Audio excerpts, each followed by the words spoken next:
My mom would be at all my sporting events. Let's say I was playing football, okay?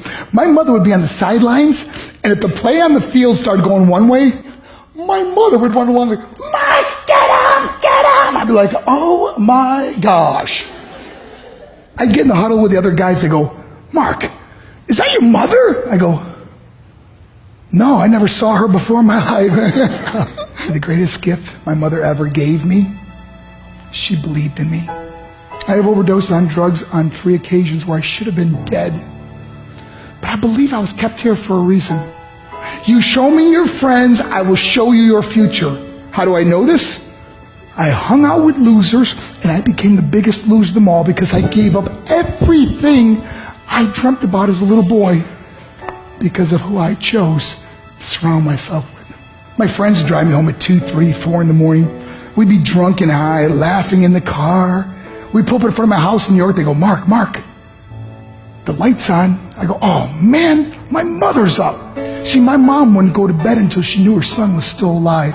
I'd walk in, she'd say, hi Mark, how was your night? I go, it was good, Mom, I'm just gonna go to bed. She goes, can I talk to you for a minute? I go, Mom, I'm tired, I'm just gonna go to bed. She goes, Mark, I haven't seen you all day and all night. Can I please talk to you? I said, man, just leave me alone. You bug me. I'd slam my bedroom door on the one person who believed in me. I was on a worldwide tour and we were wrestling overseas in Japan. After my wrestling match, I went upstairs in my hotel room and I fell asleep. There was a knock at my door at 3 o'clock in the morning. I got out of bed and I looked through the safety window and I could see it was a Japanese promoter. So I opened the door and he said, Mark, you need to call home. There's been an emergency. I went and got on the hotel room phone. I called back to the United States. I said, hey, what's going on? They said, Mark, I don't know how to tell you this. I said, just tell me what happened. All of a sudden I started crying. They go, Mark, I can't tell you. I said, just say it.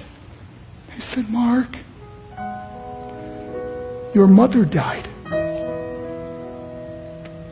I just threw the phone down. I ran out of my hotel room. I took the elevator to the lobby, and when the doors opened up, I just ran out into the street. I mean, there was no cars, there was no people. It was 3 o'clock in the morning.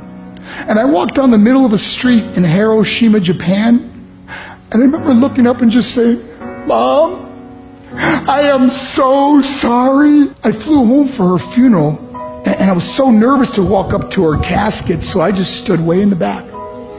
And I kept looking from a distance. I kept thinking to myself, Mom, please wake up.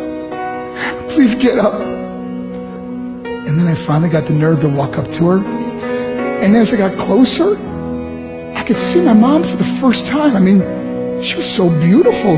She was dressed in white. I mean, she looked like an angel. And I just stood over her and I said, Mom, you are my hero.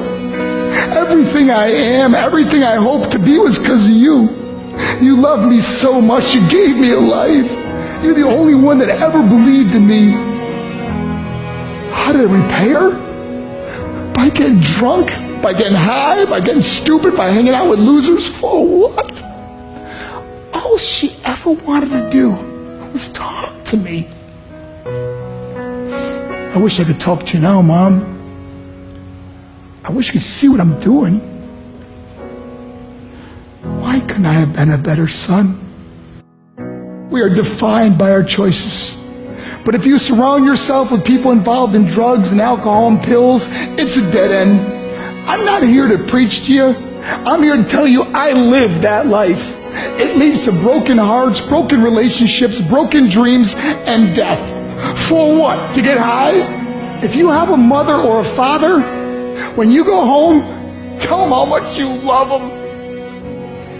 See, my whole life was about being rich and famous. I had to be a millionaire. I had to win the race.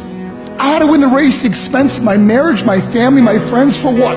To be all alone in the world? I learned what is truly important, and that is how precious this gift of life is, and our families, and how quickly it can be taken away. See, I no longer live in time. I live in moments. See, it's not what's in your pocket that matters. It's what's in your heart that truly matters.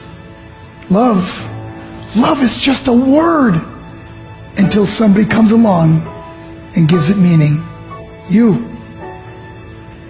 You're the meaning.